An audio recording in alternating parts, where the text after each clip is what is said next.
was I was doing some archive research in Fergus Falls. And this was a story that was told by Carl Anundsen. And Carl was 10 years old when this happened. It was the 50th anniversary edition. And so it happened in 1871. He was telling this story in 1921 to the newspaper. And so he was 60 years old at the time. And his father had gone to Norway 2 years earlier. And his father had worked, got a farm established, sent money, and Mom, Carl, and their 3-year-old sister ended up coming over on the ship by themselves. So he had no idea when they were going to arrive.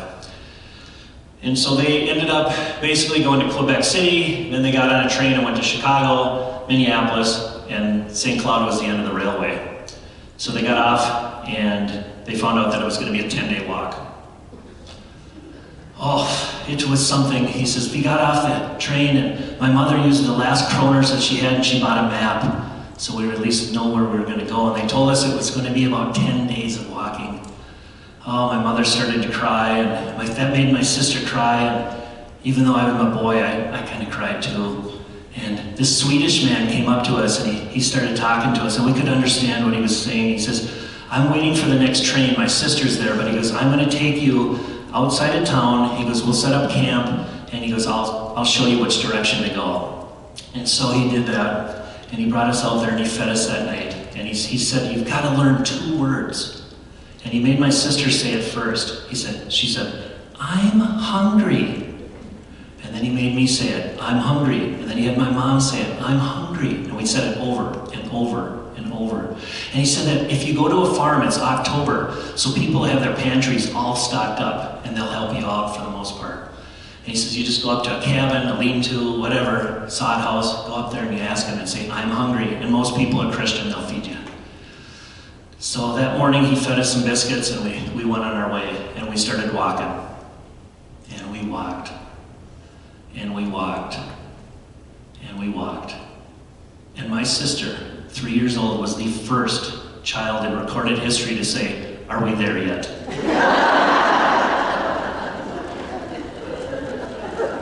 We got to about midday, and we approached this cabin, and this lady came out, and we said the magic words, I'm hungry, and she fed us.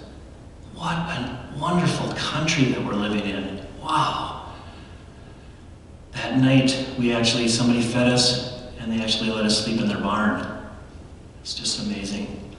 The second day, we approached this farm, and there was a man, he saw us, and he went inside, and we thought, oh, maybe he's going to get us some food. He comes back out, and he's got a shotgun that he's waving in the air, and he's yelling in some language that we didn't understand, but when he shot the shotgun in the air, we knew what he was saying, and we got out of there.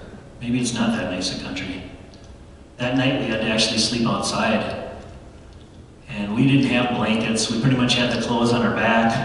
I had a rock from back home on our farm.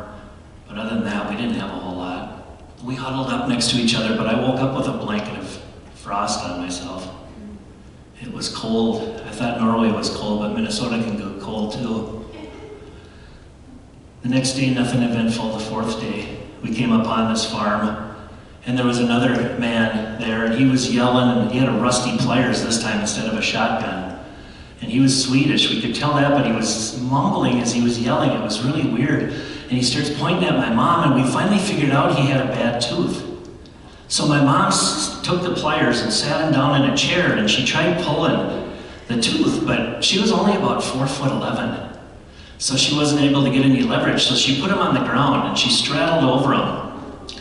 And she got in there and she pulled. Ah! She pulled. Ah! She pulled. Finally she says, Carl, grab around my waist, and when I say pull, pull. So I grabbed around Mom's waist and she went in there and she said, pull. Ah! And he screamed, nothing. Ellie, grab around Carl's waist, and when we tell you to pull, pull. So the 3 of us were pulling. Ah! We're pulling. Ah! And finally the tooth gave way and we all tumbled onto our hinders. And he passed out, so there was no more screaming. About a minute later, he woke up and he starts yelling even louder than before. And he starts pointing at his mouth. And he opened it up. My mom looks in there. We pulled the wrong tooth. Oh, it was horrible. It was so bad.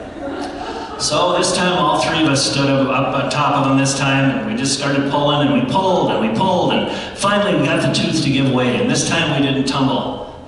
But we got away from him, and he rolled onto his stomach, and he crawled as fast as he could, and he grabbed that first tooth, he spit on it, he wiped it on his shirt, and he put it back in his mouth. And then he invited us inside to have some soup. The entire time, my sister and I were watching him eat that soup, and we were wondering if that tooth was going to fall out. It never did. We didn't stay with him. He was kind of scary. Some people fed us, some people turned us away, some people even let us sleep in their house.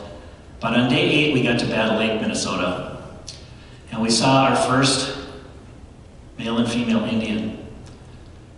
They were so beautiful, just very noble looking. They came up on horseback. And they walked, the horse came up to us very close, and the man looks at us and goes, and my mom's like, we don't have any food. And he did it again. We don't have any food. So he grabs his bow, and he puts an arrow in it, and he aimed it right at my mother. And she's like, we don't have any food. And he shot it, and went over her head, right into a rabbit. And the woman jumped off her horse, ran up, grabbed the rabbit, and ended up starting a fire and cooking it for us. It was delicious. We ended up walking for another day and a half. Day 10, we actually got to Fergus. We went to the general store.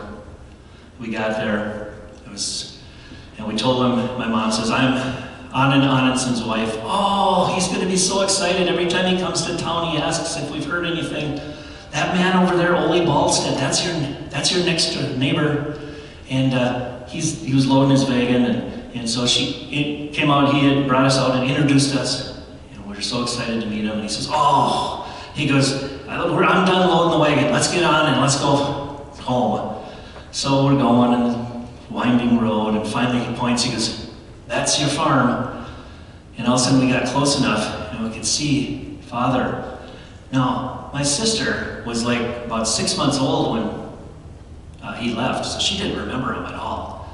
And she looks at Mom, she goes, is that my father? She goes, yep, that's your father.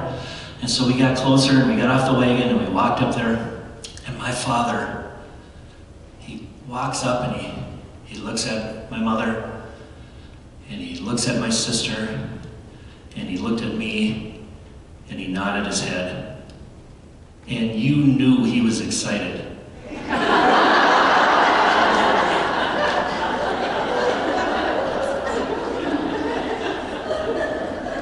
As if a picture is worth 1,000 words, a head nod from a Norwegian, that's 10,000 words.